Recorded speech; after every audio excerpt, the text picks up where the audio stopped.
Ombord i lekteren som de norske politifolkene var, der var det en tidligere kaptein på et norsk skoleskip. Han var nå politifullmektig, og han forstod seg på dette med å seile. Han tok nå kommandoen og beordret fortøyningene kappet. Han sa så at politifolkene måtte stille seg opp med ulltepper imellom seg og prøve å fange opp den svake pålandsbrisen, slik at de kunne prøve å seile mot land. Og i løpet av den natten mellom den 2. og 3. mai i 45 seilte de 3 kilometer inntil lekterne grunnstøtte utenfor Pelserhaken. Der ble det da en landsetting. De klarte å få tak i først en liten robåt, og så en liten til. Og så prøvde de å landsette de fangene som var ombord i de 2 lekterne som klarte å strande der i Pelserhaken. De klarte å sette i land alle nordmennene, og de fleste ombord i den ene lekteren. På den andre lekteren så var det flere mennesker igjen. Og mens de da driver på med dette her, husk nå at nå er det ingen tyske vakter omkring dem. Og mens de da driver på med dette, så kommer det plutselig en hel del soldater. Det er ganske unge mennesker. Det er elever ved en ubåtskole i nærheten. Og de omringer fangene som er der. Og så begynner de å skyte på de fangene som ennå ikke har klart å komme i land fra lekteren. Disse her soldatene, de står rett og slett på stranden og skyter de som fremdeles er ombord. Skyter på de som er i sjøen. Mens norske politifolk står 25 meter unna og ser på. Disse tyske soldatene tar seg ombord i lekterne og skyter ned i lasterommene på de syke og svake fangene som ennå ikke har klart å komme seg opp og i land. Det er talt etterpå at kanskje ca. 200 fanger ble drept der på stranden. De norske politifolkene, de står der på stranden. De blir kommandert av gårde i retning mot Neustadt by.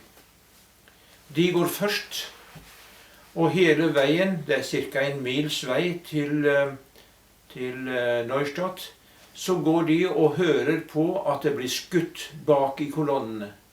Og de vet det at da er det de svake, de syke, som ikke klarer å følge med, som blir skutt.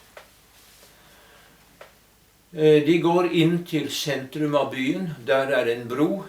De blir kommandert til å gå over broen. Og da opplever de at tyske vakter bak i kolonnen kommanderer ca. 50 jødekvinner til å svømme over denne elven der hvor broen er. De fikk altså ikke lov til å gå over broen. De måtte svømme. Og mens de er ute i vannet, så begynner tyskerne å skyte på dem. Og alle 50 regner vi med enten blir skutt eller druknet. Fangene blir kommandert videre til en stor idrettsplass. Der opplever de at de må vente og vente, og så kommer en høyere tysk offiser som forteller dem at nå skal de ned til havna. De skal ombord i en fraktebåt som heter Athen. Den skal gå til Flensburg.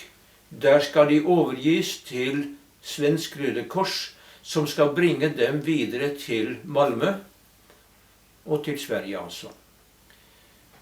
Far sier de at vi trodde lite på denne mannen. Men de måtte jo da ned til havna. Der kommer de ned. De ser Athen ligger der, fanger er ombord, og en lang rekke fanger er i ferd med å gå ombord. Det er mange fanger på kaia som står og venter på sin tur, og nordmennene står også der og venter. Og mens de da venter, så kommer det en sveit med engelske fly, flygende over Neustadt og over båten Aten, og videre utover mot Lübeck-bukten. Og de ser at disse flyene angriper Kap Arkona, Tilbeck og Deutschland, som ligger for anker ute i Lübeck-bukten. De hører drønn fra bomber og raketter, og de ser røyk stige opp, og de aner det verste. Tyskerne, de får panikk. De tyske vaktene, de stikker av, slik at fangene blir overlatt til seg selv. Far sier det at han og noen andre nordmenn, de søkte ly i en kjellerhals. Etterpå så gikk de oppover mot byen, mot sentrum av byen, og så plutselig så står de ansikt til ansikt med en av de tyske vaktene. Han står og ser på de norske politifolkene, og de ser på han. Han trekker på skuldrene, tar maskinpistolen og kaster den fra seg inn i portrommet, og så går han sin vei. De norske politifolkene fortsetter opp i gaten, og står der, og da er det flere mennesker rundt omkring. Og da opplever de at 3 engelske panservogner kommer kjørende, og der er det en engelsk soldat som bare vinker til de som er omkring, og kaster sigaretter og sjokolade til publikum. Så de er fri. Blir befridd på den måten, uten dramatikk, videre dramatikk.